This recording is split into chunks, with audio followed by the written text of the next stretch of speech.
আলুর পাঁপড় তৈরি করব, তার জন্য কিন্তু আজকে সকাল সকালে কাজ শুরু করে দিলাম। ঘুম থেকে ওঠার পরেই তো দেখলাম রোদ উঠে গেছে, তাই আর অপেক্ষা করলাম না, আলুর পাঁপড় দেওয়া শুরু করে দিয়েছি।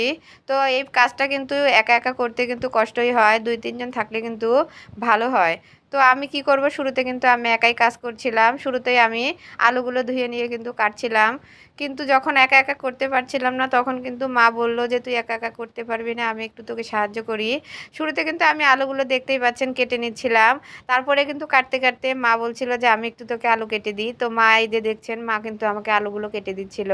তো সবগুলো আলু কিন্তু আমরা এইভাবে কেটে নিলাম। কেটে নেওয়ার পরে কিন্তু এটাকে সেদ্ধ করে নিলাম।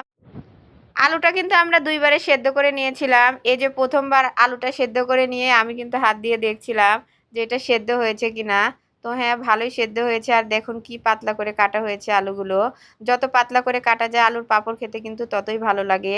এরপর কিন্তু ২য় বার সেদ্ধ করার জন্য এই আলুগুলো দিয়ে দিচ্ছিলাম। এই পানির মধ্যে কিন্তু লবণ আর মরিচের গুঁড়া দেওয়া আছে। এইভাবে সেদ্ধ করলে কি হয়, আলাদা করে কিন্তু বিট লবণ আর লবণ কিন্তু খাওয়ার সময় ব্যবহার করতে হয় না। আর ঝাল দেওয়ার কারণ হচ্ছে একটু ঝাল ঝাল লাগে, খেতেও কিন্তু ভালো লাগে। আমরা আলুর পাঁপড় বানালে কিন্তু আমরা এভাবেই তৈরি করি। আপনারা কিভাবে করেন? হয়তোবা এভাবেই করেন। আলু কিন্তু সেদ্ধ করা কমপ্লিট হয়ে গেছে। এবার কিন্তু রোদে দেওয়ার পালা। তার জন্য কিন্তু আমি একটা শপ নিয়ে যাচ্ছিলাম। যেখানে সেইখানে রোদে দিলে কিন্তু মুরগি খুব ঝামেলা করে। আমাদের বাসায় আবার ছাদ নাই।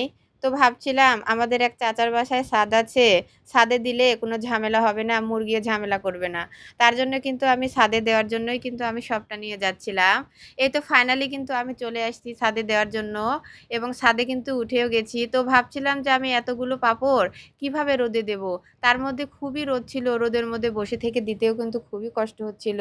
তার মধ্যে কিন্তু আমি আমার এক চাচাতো ভাইকে বলছিলাম, যাদের ছাদ, সেই ভাইকে বলছিলাম যে, "আমার সঙ্গে একটু পাঁপড়গুলো দিয়ে দে।" তার মধ্যে আবার কি ছিল, ও আবার আজকে একটু অসুস্থ ছিল।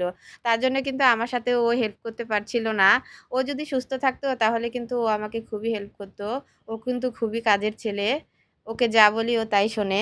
তো তারপরে কিন্তু আমি একটু পাঁপড়গুলো দিলাম রোদে, কিন্তু পারছিলাম না। খুবই রোদে কষ্ট হচ্ছিল। তারপরে তো আমি সেই চাচিকে বললাম, "চাচি আমার সঙ্গে একটু দিয়ে দেন।" তো চাচি আসলো, এসে আমাকে কিন্তু হেল্প করছিল।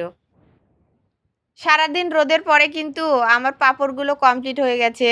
যখন আলুগুলো রোদে দিয়েছিলাম তখন কতগুলো ছিল। আর শুকানোর পরে দেখেন কইটুকু হয়ে গেছে। আমি কিন্তু ছাদ থেকে বাসায় নিয়ে এই পাঁপড়গুলো নিয়ে চলে এসেছি। এখন শুধু খাওয়াই বাকি আছে। তেলে ভাজা আর খাওয়াটাই বাকি আছে।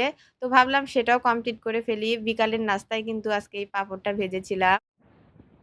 এতক্ষণ ভিডিওটার সাথে থাকার জন্য ধন্যবাদ। ভিডিওটা যদি ভালো লাগে তাহলে অবশ্যই লাইক, কমেন্ট, শেয়ার করবেন, করে আমার সাথে থাকবেন। আসসালামু আলাইকুম।